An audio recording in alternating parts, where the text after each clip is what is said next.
to the Upshot interview series, number 3. And today we are going to be talking with Paul McBeth. Josh Mansfield, Charlie Eisenhood here with you. And Josh, we got an awesome interview coming up. We're going to be talking about 2022's upcoming season, what happened at USDGC, his foundation, what he thinks about all these new contracts.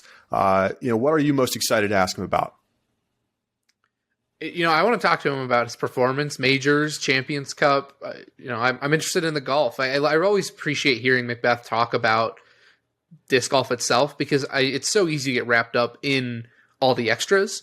And so getting back and getting to hear Paul talk about golf is really refreshing sometimes. So I'm excited to talk to him about the golf. I mean, Paul McBeth needs no real introduction, but of course, the 2021 USDGC champion, many time major champion at this point, and largely considered at this point, I don't know if it's settled discussion, but many consider him to be the greatest disc golfer of all time.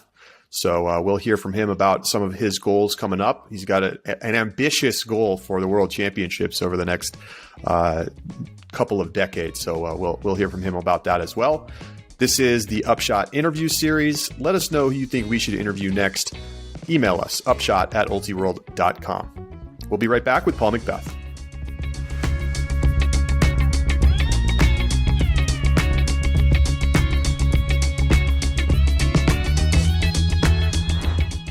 The Upshot is presented by Pound Disc Golf, makers of the best bags in the sport. From 3D modeling to technical materials, Pound utilizes current technology to push product development beyond the current boundaries. Plus, they test multiple prototypes in the lab and in the field, and they build all their packs in the USA. Don't settle for a copycat. Get a Pound bag at pounddiscgolf.com.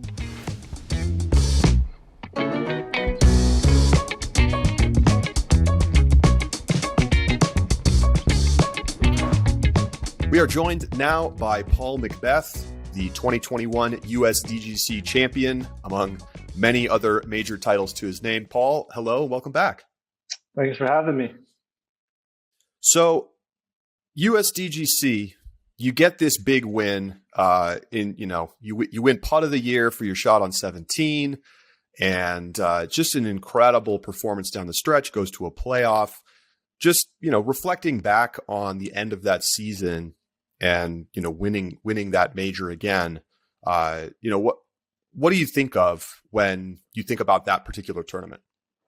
Well, first thing is it feels so long ago. That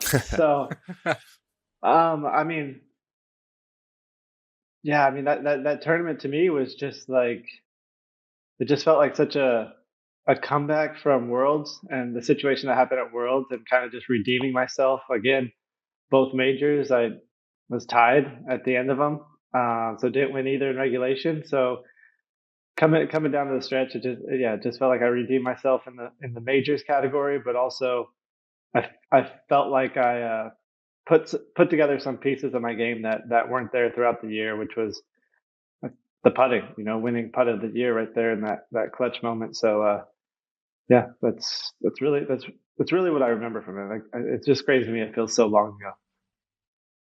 I just looked at the stats, and you've actually only missed the top 3 at a major 3 times since 2014, which is just a remarkable statistic. Yeah, 2 of them are USDGC, I believe.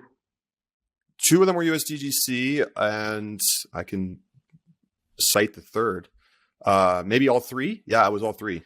Okay, yeah. The year you were hurt in 2019, and then 5th place in 2020, and 20th place in the shortened 2016 tournament.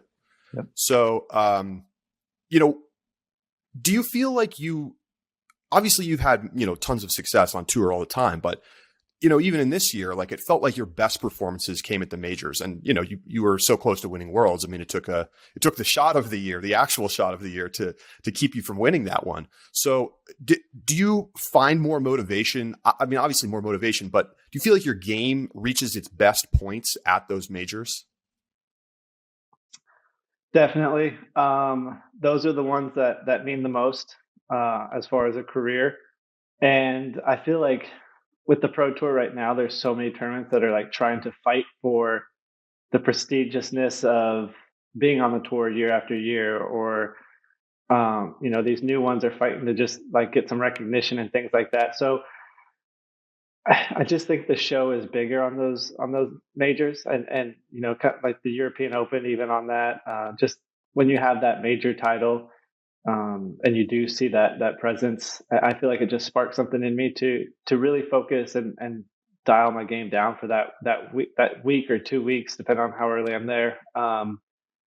And the week in week out, it's awesome, the tour, but it gets repetitive.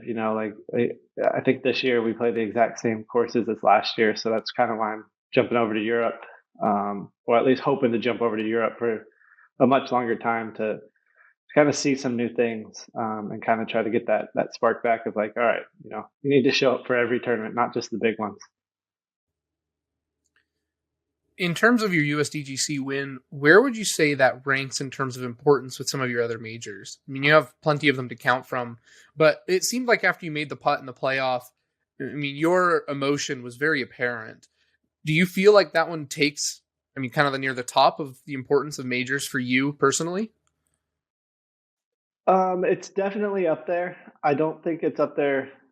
Mm, I'd say it's top five, but I mean, just the way that it went down was so fun, and just being in that moment and knowing that I had Kyle I think I had Kyle by quite a bit going into the final round. So just knowing that like he was coming back, he's having a great year, and then what happened at Worlds, and this might go down to another playoff, or I might let it slip away. It was kind of just really self motivating to not let that happen again, and then and then the confusion, with the scores and whatnot. That when I was on 17, I was like, well, whatever the score is at, I need to put it in bounds. Like that's the first thing. So I need to put it in bounds. And then it was another island hole similar to Worlds, and I had to throw a forehand.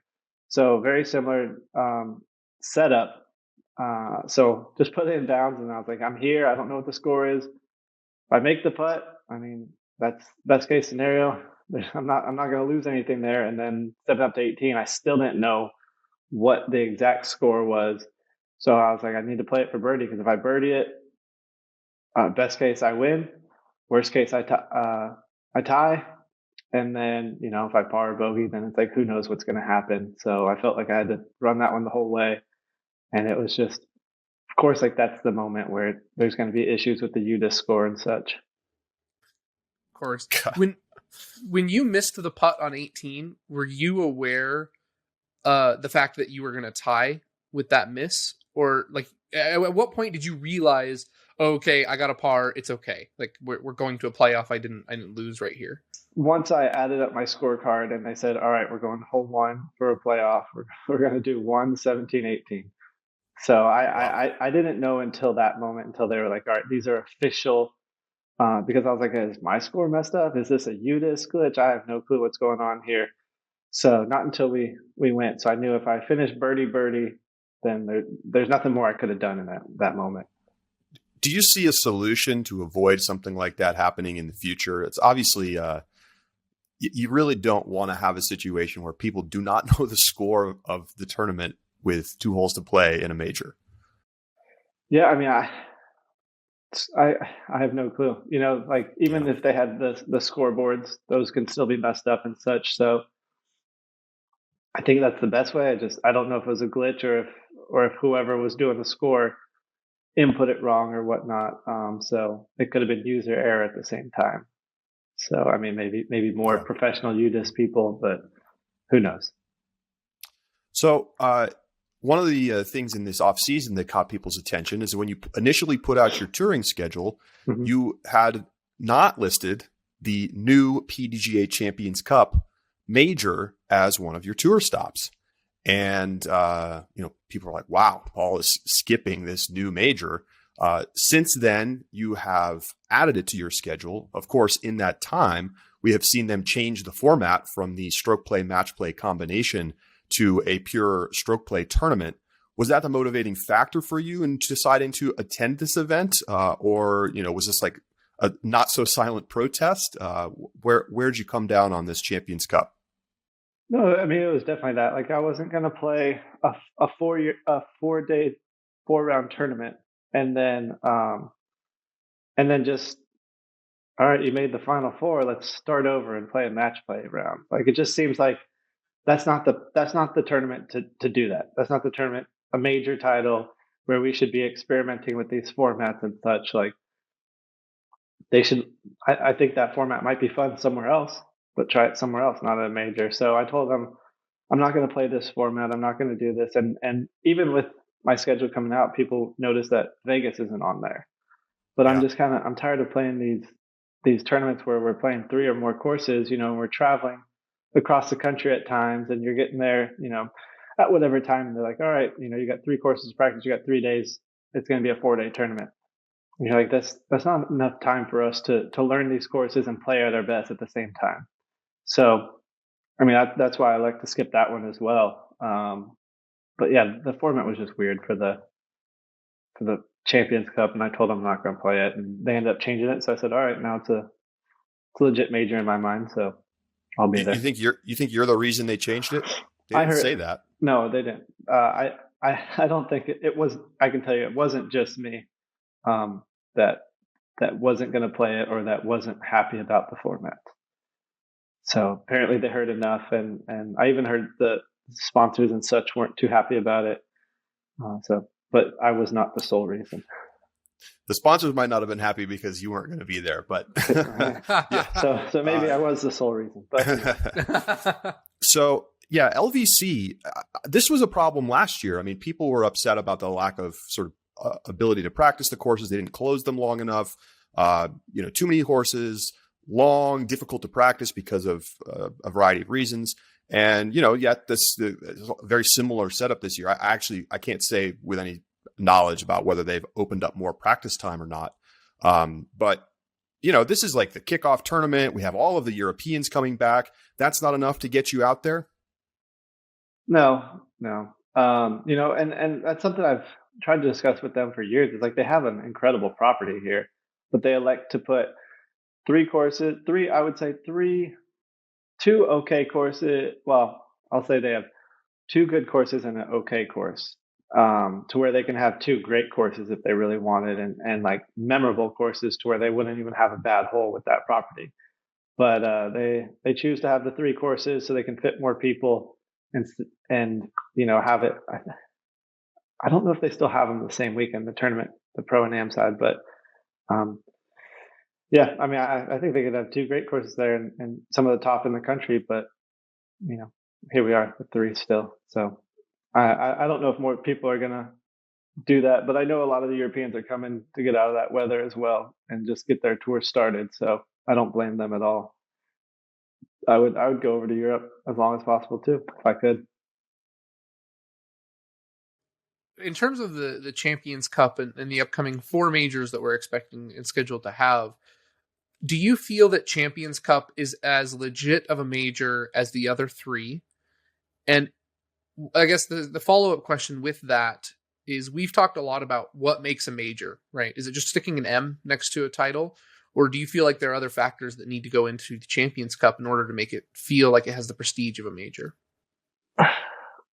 I don't think the M itself makes it feel like a major. It definitely gives it the title and the chance, but even with anything, if you're given the chance, you still got to prove yourself. So that's kind of what the Champions Cup has to do, is prove itself. And as we saw, it's going to be a moving major, so it could be not that great this year. But with it moving over to Michigan and Nate Heinold more than likely being the tournament director, then you kind of have an idea of what it's going to be like up there in Michigan. You know how he runs his tournaments, so it's not going to be something that just gets swept under the rug as a major. So it definitely has to prove itself, because I think IDGC and the PDJ staff down there doesn't have a good track record of running majors. They've hosted at least 2 or 3 now on the open side. So we'll see. I don't have high expectations, but my focus is to go there, play well, hopefully win it. But I don't have any expectations on it. But yeah, as far as the 4 majors, they have 3 big ones to compete with. 3 big and proven majors. I want to talk about this offseason and the craziness that we've seen with contracts and people moving sponsors. There's a bunch of stuff to get to here. From your vantage point, you kind of shocked the system a little bit with your initial deal with Discraft and your follow-up deal with Discraft. Obviously the big news this offseason is that Ricky Wysocki gets 4 years, $4 million, plus a $250,000 signing bonus from Dynamic Discs, in a deal that is structured in a large part similarly to your own in terms of, money per year, in terms of kind of setting up his own line of discs, in terms of going to set up a foundation. How do you react to that? It's like you said, it's literally the exact same deal. So, minus the year difference. But no, that was the whole point when I signed my first deal with Discraft in 2019, the 4 years, $1 million deal. That's kind of what it was for, is these players don't know their value. They don't see their value. I shouldn't say all the players, but a lot of the ones that are becoming more relevant in the sport, it's kind of like, I don't know exactly how to say it, but no, I think we were very undervalued as players, as athletes, and you see, I think the one that really sticks out more than Ricky's is Kona's deal, because the thing that they talked about the most was the social media aspect that she brings. Why is Kona getting so much when she's, as far as world rankings, like probably in the 5 to 10 range, and these other players don't really have that contract. So that one stuck out more to me because they pushed the social media side of her so much more than someone like Ricky. Ricky, it was kind of like, we just want the disc sales, we want this, but it kind of shows where these manufacturers see the value in a player is whoever can push their product the most. And that's, as a sponsored player, we are that. We're privileged. I like to use the word, we're privileged to have sponsors. We don't deserve sponsors. It's not a right to have a sponsor. Like, we could all be out here playing with no sponsors, but they see the value of us as players to help their company. And, the other way around, we see the value that they bring to us to help us tour and have a life. So sorry, I kind of got sidetracked there, but yeah, I think they just kind of said, hey, if Paul gets this, let's get the exact same. When you signed your deal with Discraft, did you kind of see yourself as the example? Did you expect other deals to follow structured similar to yours? First one or second one? The second one. Second one. The 10-year, $10 million. I didn't expect to see it that fast, but I think there's two ways to look at it. The first one is I signed my first deal with Discraft pre-COVID. So we have numbers before all the COVID stuff hit. And my next deal came without all the COVID, I guess, hoopla and all that stuff of the explosion in the sport and all the numbers that these manufacturers are getting. So it's something that's very sustainable for Discraft to do. And once we had the numbers after the first year in 2019, it was kind of like, okay, like they started coming up with this new agreement. I don't know what dynamic this was doing before that.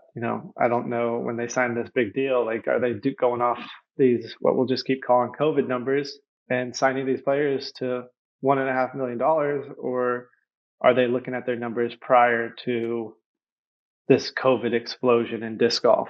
So that's kind of where I look at it. Well, I guess we'll wait and see how it goes. Yeah, do you think that they're taking a risk here? From hearing you talk about your Discraft deal, Discraft said, well, we have these numbers. We feel like paying you $1 million a year is justified. We know we're gonna make that back and then some. Because again, like you said, it's a sponsorship. It's not like, you're not an employee. It's definitely a business. They're sponsoring us to help their company. They're not going to give away money. They want to stay in business and they want to be a successful business. So any smart company is not just going to give away money and hope it works out, or at least do it to break even. So do you think Dynamic Disc is taking a risk here signing these big deals after, not having signed a deal of this magnitude really ever, but certainly not in the last couple of years. I mean, I think it's a risk for anyone. It was a risk for Discraft even when it was 4 years, $1 million. It was definitely a risk because we went into that with no solid numbers because, from previous sponsor, I didn't have any numbers, but I felt like that was where my value was at least. And once we had numbers, we're like, all right, well, we're a little off here. So let's re-go over this and figure out what numbers should be correct. So I think anytime you put that kind of money into something, it's a risk. So, hopefully it pays off, and it's huge for the sport, and more players get that contract because it does pay off. In your contract, do you have the additional performance bonuses, disc royalties, or is that built into the $1 million guaranteed? No, there's additional performance bonuses. I didn't hear what else you said. But there is the disc royalties. Yeah, yep, and additional disc royalties and such, yes. How much do you get? We've speculated on a bunch of different, just the number. How much do you get per disc of the McBeth line? If I go buy a Hades, how much of that goes to you? Well, with the first contract and the second contract, it's definitely changed. So I don't know if I should say that detail. Okay. So I'll wait on that one until I get. You should say permission. That detail. but I will say, it's ranged from anywhere from both sponsors. It's ranged anywhere from 25 cents to $5. Okay. So that's as far as it's ranged, and there's been some negotiating in between, back and forth, to kind of find that right number and such. But yeah, I haven't heard anything high. I think the most I've heard from a manufacturer is $6 maybe, but I'm not 100% sure. But $5 for sure, I know. $5 for sure. Okay. Yeah. So what does your deal still feel like it's relevant and fair, and like you're getting a good deal after, I guess it's been a year and change now? Or does it feel, because we've obviously seen a lot of other players tear up contracts or walk away from contracts, sign new ones.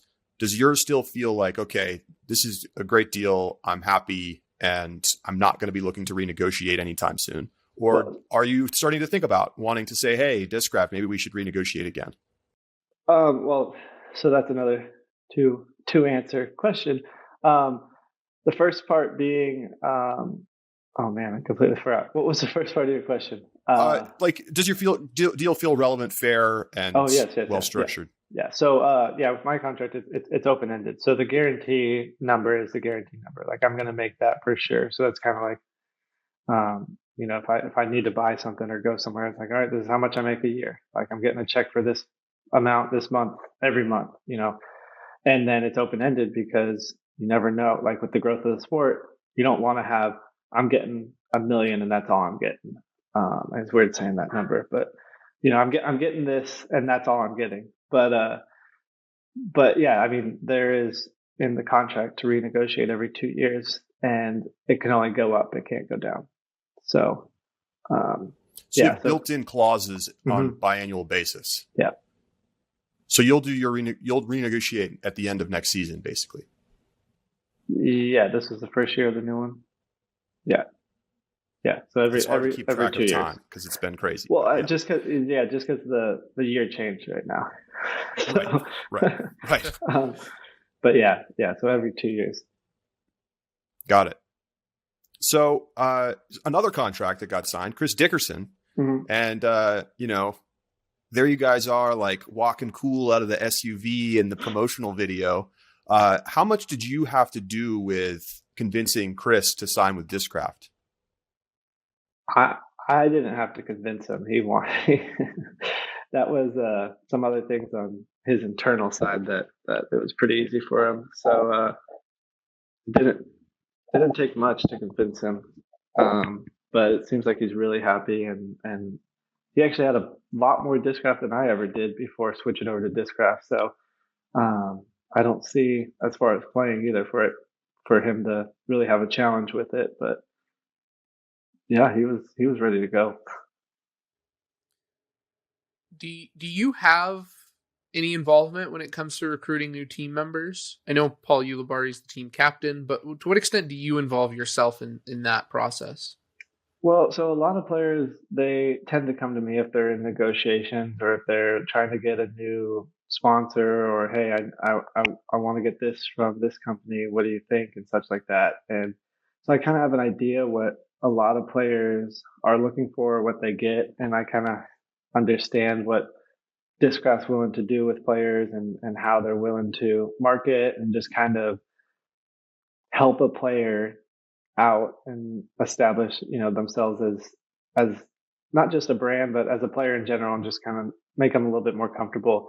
So I just talk to them. I don't try to say, hey, come to Discraft. Hey, you should sign with Discraft because this, and your current sponsor doesn't do that. So I don't have any more involvement than just talking to people.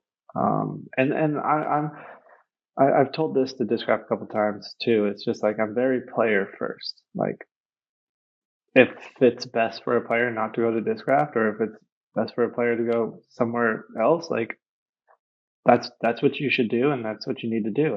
And if you're a type of player that wants an opportunity and you want to earn, you want to go out there and try to win titles, and you want to earn all that, then you want a high performance based contract. And if you're kind of someone that's like, I just need money and I want money, then you want a guaranteed contract and such. So um, that's kind of where I try to help players out mainly. But yeah, kind of that's why. Could you see yourself moving into like an agent role after you're done playing professional disc golf? Yeah, I definitely could. I mean, it's a lot of fun to me to try to find and establish players' values and such, because everyone's different. It depends on what they want, what they like, and everyone's like, "Hey, James Conrad, you should get a shampoo sponsor." Maybe he doesn't like washing his hair with with that kind of stuff. I don't know. So it's like, what fits that person? So I think it's a lot of fun. It's really cool to find people's value, because from the outside in, you probably see some things that people don't even see in themselves. So there's definitely a possibility. Speaking of agents, one of the big trends we've seen this offseason in particular is a lot of players signing with these fledgling agency organizations, having somebody, maybe helping them negotiate their contract, or in some cases seeking outside sponsorship as well. Obviously, that's something that you did with your initial Discraft contract. What are you currently being represented by an agent? Yeah. I have an agency. I have a couple agents actually, and I'm signed to an agency as well that hasn't made their appearance on social media and such and whatnot. But yeah, there's myself and a couple other players that are currently signed to this agency, and we'll see if they want to continue to stay behind the scenes and have the players, just kind of word of mouth it, or if they come out and actually be public. But there's two really big players and a third possibly signing. What's today? Tuesday? Maybe tomorrow, from what I hear. So we'll see. But yeah, it's right now just a low key kind of thing. Yeah, I mean, it's a little on the cryptic side. What are they doing for you right now? Managing, getting on my tour, like right now, as far as managing like tournaments, RV parks, hotels, flights, rental cars, all that stuff, and getting all that. And they just kind of have a credit card, and they just book that all for me throughout the year. And then we have an agent, one of the top 5 biggest agencies in the world, and and the biggest agency in the world, working with us right now, and getting, trying to get the players and such some non-endemic sponsors. That's the thing everybody wants to get. Are you Yeah. feeling like you're on the cusp of actually landing some of those things? We've seen you kind of dip your toe in that stuff. We had the Adidas thing a couple of years ago. Where does that stand? The Adidas are just the No, just in non-endemic. general. There is definitely some talks with some people, but I am not in those talks yet. It's kind of just they're out there fishing right now with all their contacts. They just we just got agents less than a month ago. I'd say like two Oh, weeks so ago, this as is far as I brand know. new deal. Yeah, what's today? The 9th, January 25th. 25th. Yeah, so it was this year, definitely this year. So not too long, but a lot of fun stuff. So we'll see how it turns out. But you never know. So I mean, if I was to do Can this you by, go ahead? I was gonna say like I can't do this myself. Like there's no way I'm gonna be able to go out and try to find sponsors and practice and all that stuff. So it's nice to have someone representing me that's going out there and essentially working for me. So what agencies are you working with? Wasserman Yeah. and then I have a friend that I don't want to put him out there, but just you'll know if you know the biggest sports agency in the world. All right.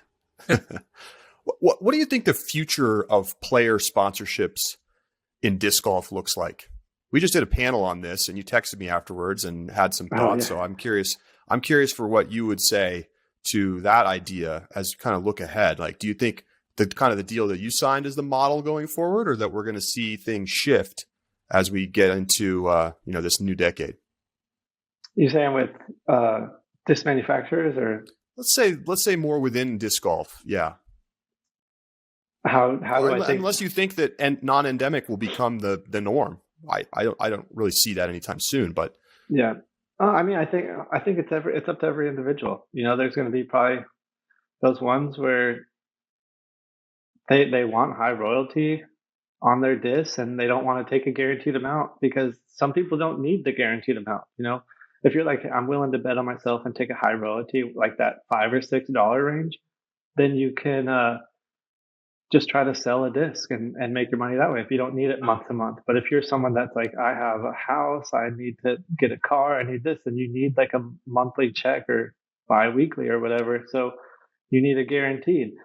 And when people are going to give you guaranteed money, they're going to give you a lower guaranteed amount because they want to know that they can hit that mark. The company can hit that mark. So you know, there's that way, and then there's some players that just want to have high performance bonuses because they're really, again, they want to bet on themselves and they want to go out there and prove not just to themselves but to their sponsor and potentially other sponsors outside of the one that they're with now that, hey, I'm here to play, I'm here to stay, and I want to show you what I'm worth and I want to earn this, and that can lead to opportunities, you know. And I think winning these tournaments and such is it kind of just it gives you the opportunity to market yourself. You know, you can win a worlds or a major, but you can get swept under the rug if you just miss that opportunity while you're there to market yourself or market your sponsor and kind of just show like, hey, I'm here. This is I want to be here. I'm going to be relevant. Or you can kind of just win and miss that opportunity, but you're still, a US champ or a world champ or whatever other major.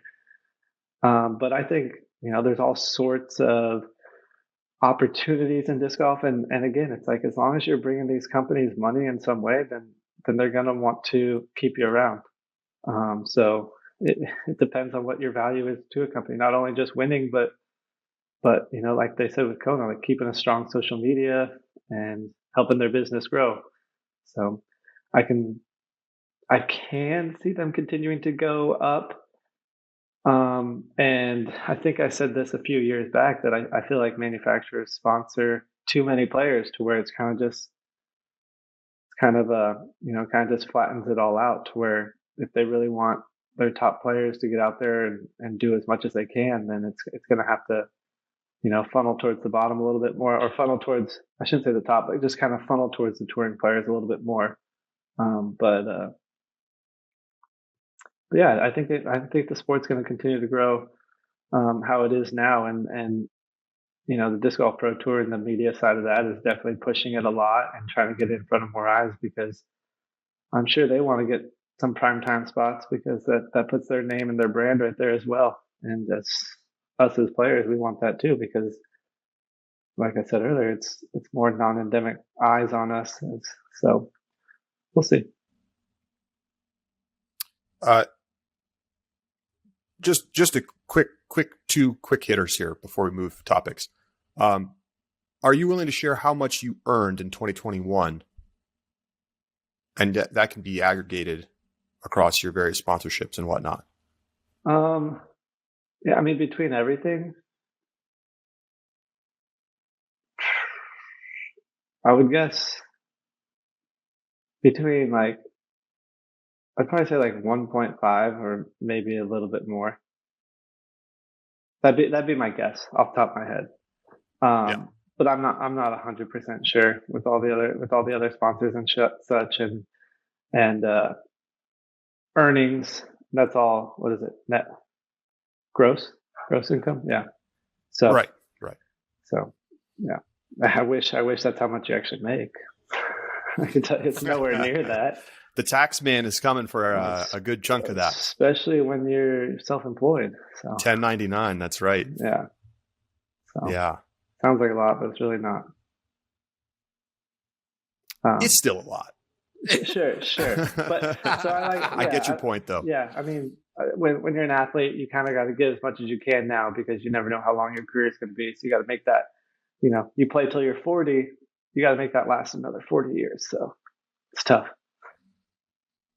Well, one thing is that you donate a sizable chunk of what you bring in, your earnings via tournament winnings, to your new McBeth Foundation. It's already been amazing how much has happened. Can you give us a quick recap of what the foundation has done so far, and and then I'll ask you about what's coming up. Yeah, I mean, it's been incredible. This was an idea that we put into place at the end of 2020, and we were thinking all right, if we get everything going, this is probably, I would say, October, November time. We're okay, this is something we should definitely do, and let's start getting a board in place. We'll figure it out, get everything that we need to make it, an actual foundation. And we'll shoot for 2023, and we'll see how it goes. Well, we ended up getting it together a lot faster than we anticipated, and we launched our first project in May of 2021. And since the first project was, we installed 9 holes in La Paz, Mexico, and once it was announced, the foundation was announced, we got hundreds and hundreds of people hey, we have this location in this country, or we have this location in this city. So we had to filter through and find a place that's not only underserved, but is sustainable as well, because we'd hate to just put baskets that just kind of sit there and never get used ever again. So in May we went down, we installed 9 holes in La Paz, and now, if everything goes well, they're going to have a player from that course and that installation coming to the U.S. U.S. this year, to experience one of the events and potentially play in it. With it being a dynamic installment, that one, I believe it'll probably be BDO or Worlds. So we will see. But just having a representation from Mexico coming from a Paul McBeth Foundation course is just mind blowing. So that was the first project that happened in May, and then we were able to install 18-hole course in just outside the city of Antigua in Guatemala. And then we were able to assist with 2 courses in the city limits in the city or skirts of the city of Medellin in Colombia. And we also helped with the Chicago project, which is obviously Chicago, Illinois, in the city limits. I believe it's Jackson Park, I believe. but the course isn't permanent. But they have like it's interesting. They have like a permanent temporary course right now. Like the baskets are always out there, but they're just temporary baskets until some other things happen. But we've already committed to 18 baskets there, and each location's a little different. Like we got the 9 holes in Mexico, and then they have 9 more baskets coming now that it's sustainable and everyone's catching on and really enjoying it. So they'll have an 18-hole course here pretty soon. Colombia, we sent baskets down and did a lot of clinics, or not Colombia, sorry, Guatemala. We sent 18 disc catchers down. No, that's Innova. Sorry.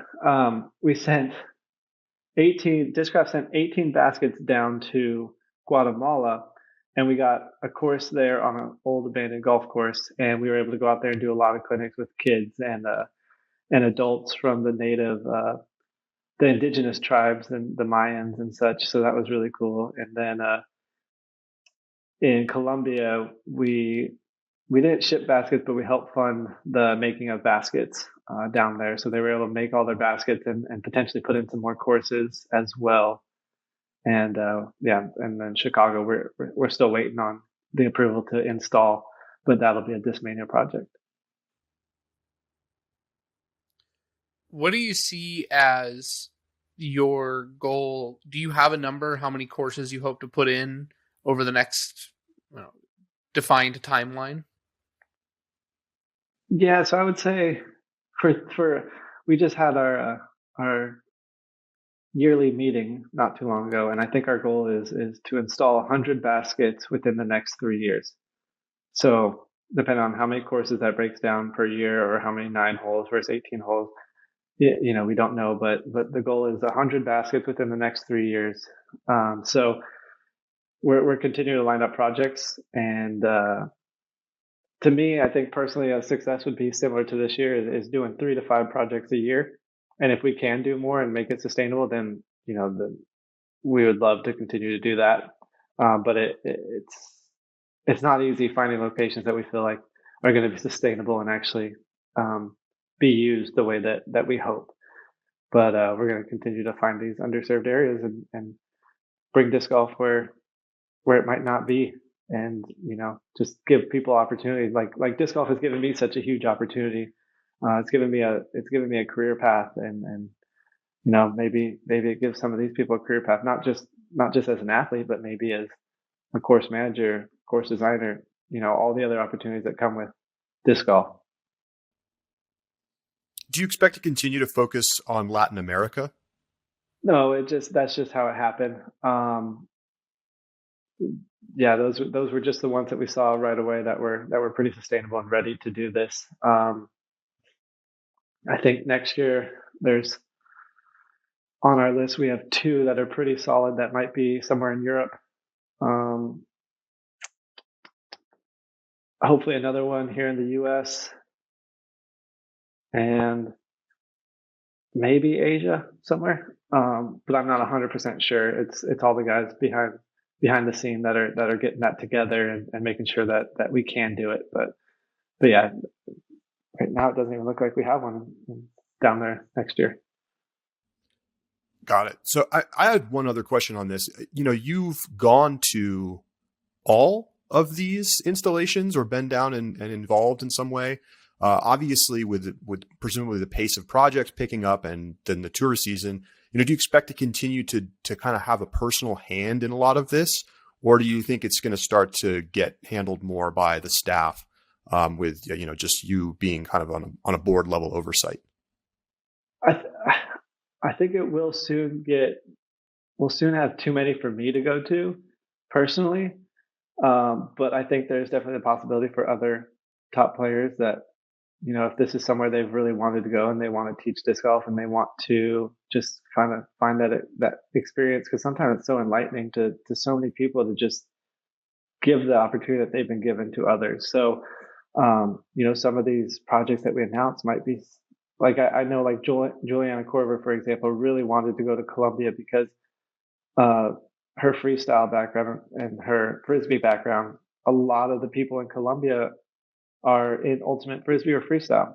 And, that's a community that she felt like she could have connected with. We couldn't make it happen right away. We couldn't make it happen for this trip, but hopefully down the road there's projects like that and players that would love to do that and be a part of it.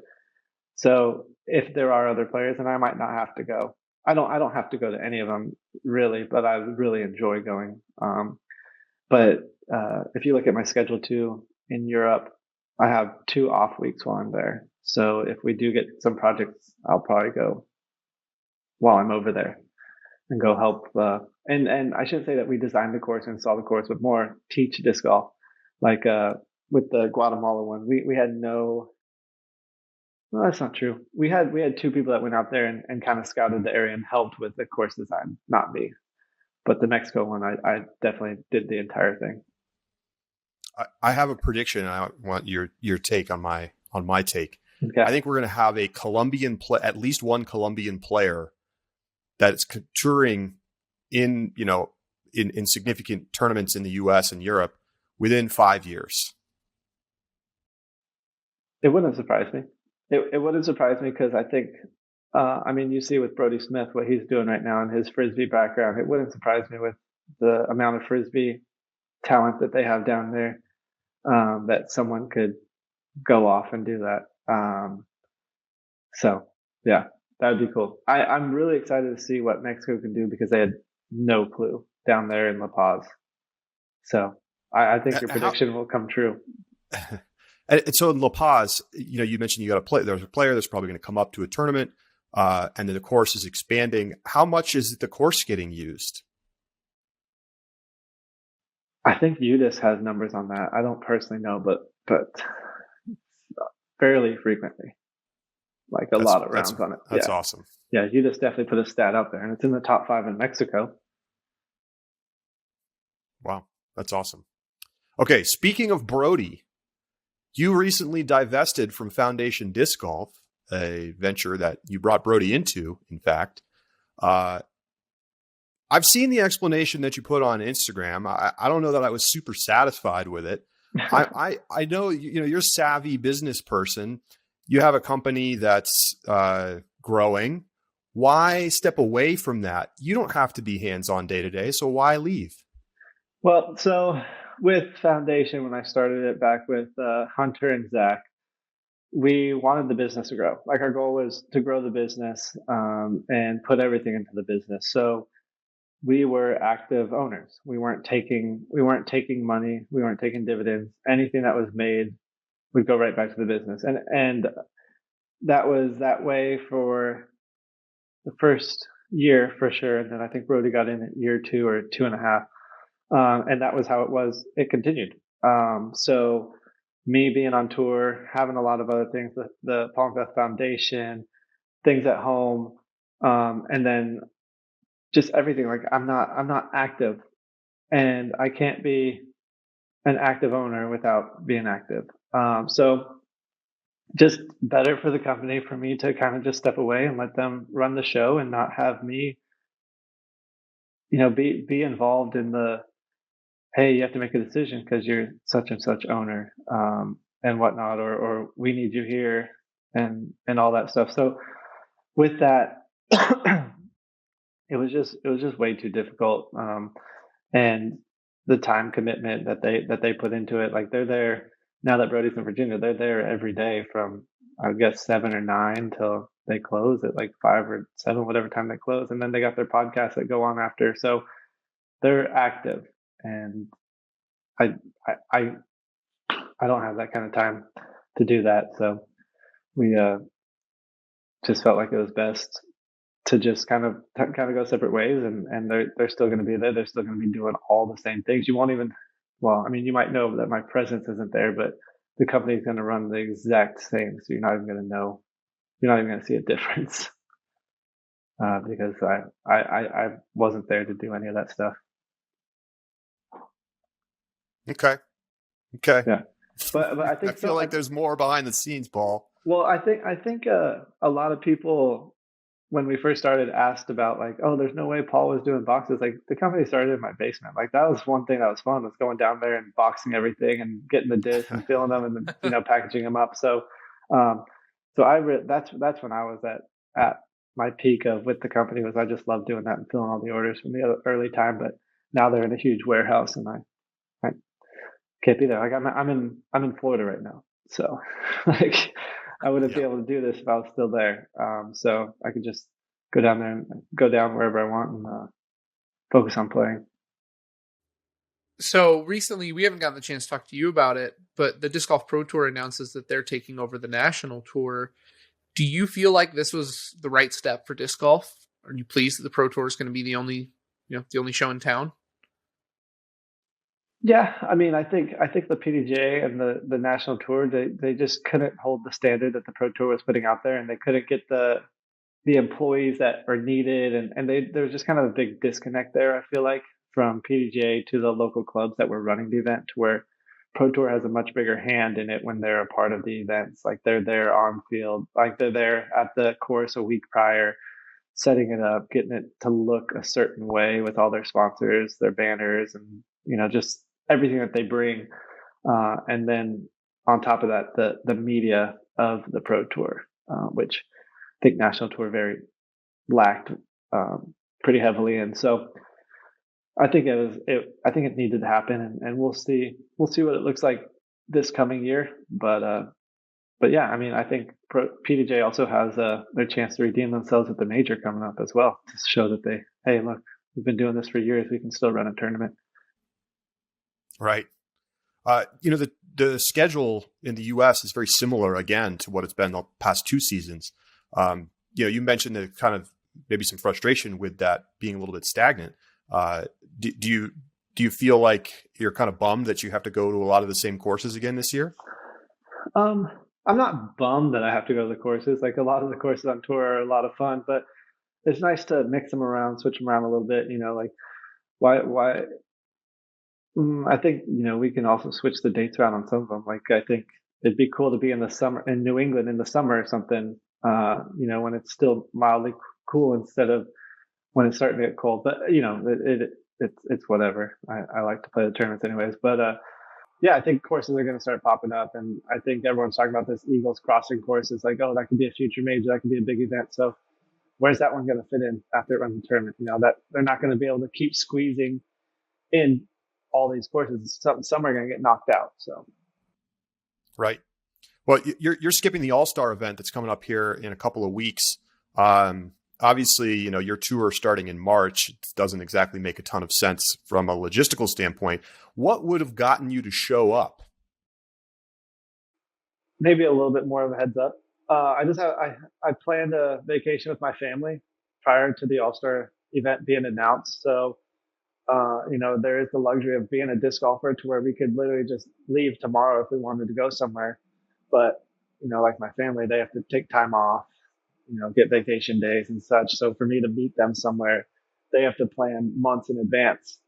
So just a little bit more of a heads up would have been good. When did you find out? 2.5 weeks ago, maybe. So basically when everybody found out. Yeah. Same time. Got it. Yeah. And I think right. Originally they probably planned to have it the week the Disc Golf Con happened, but the Disc Golf Con beat them to the date. So that'd be my guess. I'm not sure. I'm just speculating. Do you feel like the All-Star event is a valuable event for players? Are you going to plan, if they give you more heads up moving forward, do you plan to try and attend that event regularly? Yeah, I mean, I definitely think it's fun. I think I don't think it needs to be the first event of the year, or maybe it could be something more like the Pro Bowl in football, to where it's like, hey, everyone goes to Hawaii and we have a great time. Or it could be like the All-Star events, like in other sporting events, to where it's like middle of the season. Hey, these are all the All-Stars. I think barely any of the actual All-Stars play. Any of the top All-Stars play in the games, but they can go either way, or they can, they're doing a skills competition, I think, this year. Yeah, I think it's kind of got to be more of that vacation type vibe, in my opinion, to get all the players there. But most of them are showing up this year too, so this might be the format they continue with. Just a little bit more heads up on my part. Looking ahead to 2022 and this upcoming season, what are, you've obviously got all kinds of competitive goals. What do you list as the highest goals for you this year? I feel like I have a new spark. And it was driving down here to where I was driving down, it was me and my dog, and Hannah was in the other vehicle, and I was just kind of like, I think I could win 7 of the next 15 worlds. I think that's doable. So I think I'm really, really dedicating myself now more than I ever have. So it's fun. Does it motivate you to have Ricky sweep Player of the Year awards? No. I mean, the Player of the Year, they just don't have a solid format to how to do the Player of the Year. I feel like not all, but how many Player of the Year awards does Climo have? Does anyone know? I have no idea. Yeah, exactly. I'm sure a lot. But I think it's actually far less than I think he only has like 7 or something like that, 6 or 7. So it's like it's kind of, I think, a broken system right now as far as the PDJ, the one that's not as subjective as some other ones. But I think they'll figure out their format and we'll have a little bit more. But I'd rather have a major title than a Player of the Year. Yep. Fair but enough. Yeah, nothing to do with Ricky or anything. I'm just saying that the award in general, I think it's pretty off. All right. Well, any final thoughts on just the state of disc golf in 2022? Obviously, we've seen all of this growth, big, crazy contract season. And it feels like this is going to be a big year for disc golf yet again. How do you feel about things heading into this season? Yeah, I mean, as far as players and all these contracts, they've definitely put some heat on themselves to prove themselves with all these deals. So we'll see how it pans out for a lot of them, and who can handle the heat from that, and what fans are going to be expecting. Because I think the fans, the level of the fans being at events watching is going to heat up as well. I feel like it's going to be a little bit more ruthless for people at home because, hey, they're getting real athlete money, so let's treat them like that. So that's how I feel like it's going to be. Yeah, I'm excited to see what the Pro Tour does and the PDJ and just disc golf in general, and see if we continue to push forward as a whole. And who knows, not only did we just talk about disc golf, we talked about possible non-endemic deals. So we'll see if any of those pan out. Looking forward to seeing what happens. All right, Paul, thank you so much for giving us your time, and looking forward to seeing you out on tour when you get out there. Yep, thanks for having me, guys. Paul McBeth with us here on the Upshot. We'll talk to you next week.